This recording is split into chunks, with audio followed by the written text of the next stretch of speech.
te réveilles tous les jours à l'aube pour te brosser les dents en cachette et éviter la mort à ton partenaire? Tu as l'impression que Valérie Damido a posé une bonne couche d'enduit sur ta langue? Chaque brossage de dents termine en bain de sang? Toi qui te sens concerné, sache que tu n'es plus seul. Mieux, ta situation n'a rien d'une fatalité et tu vas pouvoir y remédier. Mais avant toute chose, tu dois comprendre que les désagréments que tu traverses sont probablement issus d'un déséquilibre dans ton mode de vie. Il n'est en effet pas normal d'avoir la laine aussi chargée que celle d'un beluga au sortir de l'hiver. Voici maintenant quelques trucs et astuces pour t'aider à améliorer ta situation. La salive est dotée d'agents antimicrobiens pour protéger ta bouche. Cette dernière produit jusqu'à 1,5 litre de salive par jour. Bon, bien sûr, beaucoup moins la nuit. C'est sans doute pour t'éviter une petite noyade nocturne. La nuit, les microbes et bactéries ingérés au dîner ont tout le loisir de se multiplier pendant que tu dors. C'est tout l'intérêt de se brosser les dents le soir au coucher et le matin au réveil. Le soir, tu réduis au maximum la population bactérienne susceptible de se multiplier pendant la nuit, et le matin, tu viens calmer les dernières fêtardes qui terminent leur folle soirée buccale juste avant que la salive ne vienne prendre le relais. Et comme t'as déjà dit ta grand-mère, patience et longueur de temps font plus que force ni que rage. Alors ne te brosse pas les dents 1 minute comme un combattant, 3-4 minutes c'est l'idéal, avec précision et douceur. Bonjour, brosse à dents à poil souple et fin. Toi qui masses la gencive et va partout dans les recoins. Je te conseille d'aller voir ta langue dans un miroir et de regarder si elle est blanche. Si c'est le cas, un bon nettoyage s'impose et pour ce faire, je te livre une petite recette. Tu prends un soupçon de bicarbonate de soude, de cuisine, on n'est pas des brutes, et tu rajoutes 4 à 5 gouttes d'eau hydrogénée. Tu peux l'utiliser en dentifrice 2 à 3 fois par semaine et ceci pendant 1 mois. La gingivite, c'est le stade confort de la maladie. Une simple inflammation.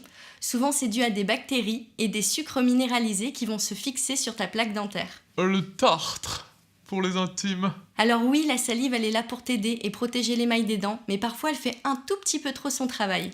Le mieux est l'ennemi du bien, comme diraient les anciens. Dans le cas d'une gingivite, la gencive est rouge et enflée. Première action à réaliser à tout prix, aller chez le dentiste pour un bon détartrage. La deuxième, tu fais des bains de bouche à l'huile de sésame et à la myrrhe.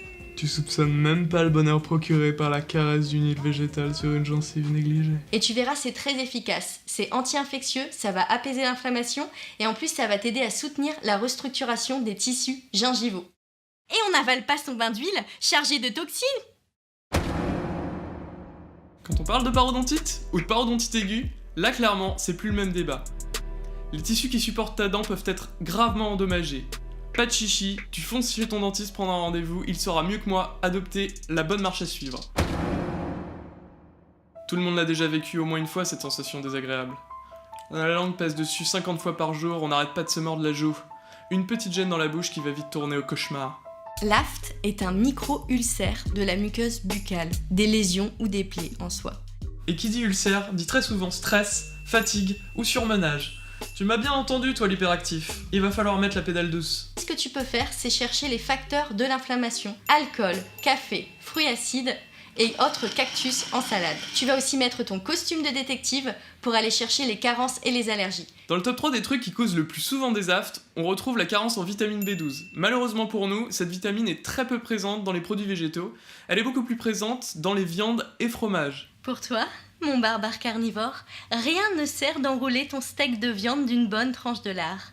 Un morceau de 150 grammes de viande couvre plus de 2 fois tes besoins journaliers. J'ai quand même une bonne nouvelle.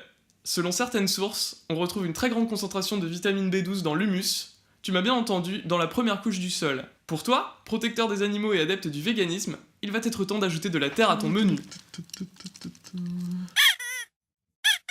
Dans le registre, j'ai très mal, c'est l'urgence, j'ai absolument besoin de calmer la douleur, n'hésite pas à te faire un bon thé noir. Tu récupères le sachet et tu viens l'appliquer directement sur ton aft. Le thé possède en effet de puissantes propriétés analgésiques qui sont capables de calmer très rapidement la douleur. J'ai une solution miracle, c'est l'argile. Tu vas voir, ça va t'aider à nettoyer et drainer ta plaie. C'est une véritable pompe à toxines et à infections. Tu l'appliques en cataplasme pendant 1 heure. Tu fais attention à bien pas poser ta langue tout le temps dessus, puis tu peux recommencer autant de fois que tu le veux. Pour venir stimuler la reconstruction cellulaire, champion toute catégorie, j'ai nommé l'aloe vera. Que tu l'aies en jus, en pot ou en gel dans ton frigo, T'en récupères un peu, tu l'appliques sur ta plaie, tu vas guérir tellement vite que t'auras pas le temps de fermer la bouche. Enfin, si tu veux la jouer Bear Grylls, dans sa version Man vs Wild, tu peux choisir l'option Amaroli, ou encore urinothérapie. Le nom peut sembler compliqué mais le principe est enfantin. Tu pisses sur ton doigt et tu viens l'appliquer directement sur la lésion. Tu connais maintenant ta bouche sur le bout des doigts, et si tu devais n'en retenir qu'une chose, c'est un organe qui doit rester impeccable. Plus d'excuses pour toi, monsieur propre. Au travail.